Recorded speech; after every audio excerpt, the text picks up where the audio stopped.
Jerry Seinfeld may be one of the most famous funny men of all time, but he doesn't think highly of the current state of comedy.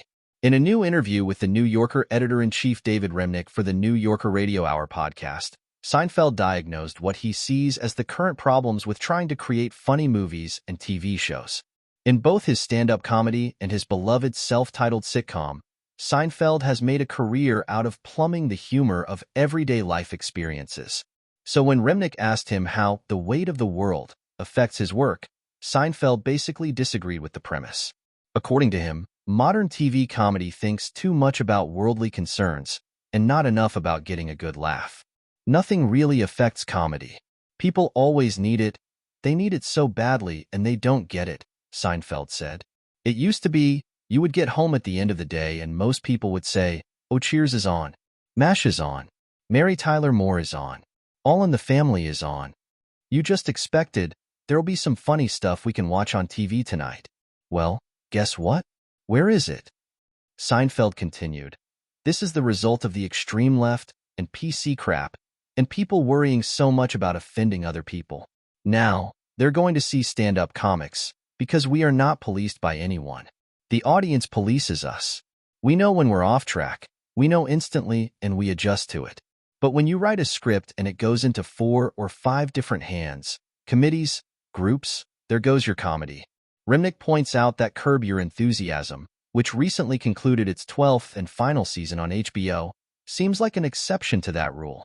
After all, Seinfeld himself just did a guest appearance on the Curb finale, in a mocking tribute to Seinfeld's own much-criticized series finale.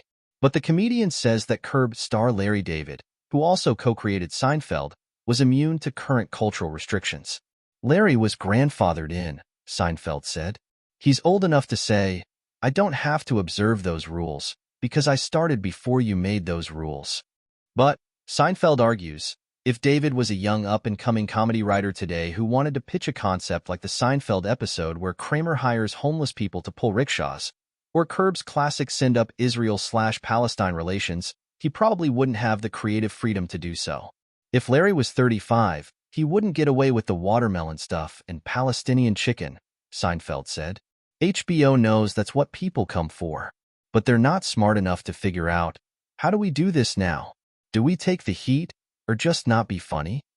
Seinfeld has been on a press tour lately to promote his directorial debut Unfrosted, a starry Netflix film that fictionalizes the invention of the Pop-Tart. Along the way, he's also recently said that he still remembers a particular heckler from 1993, if you want to know how deep the connection can be between a stand-up comic and their audience. Seinfeld does see hope for those comedians who are clever enough to navigate changing tastes.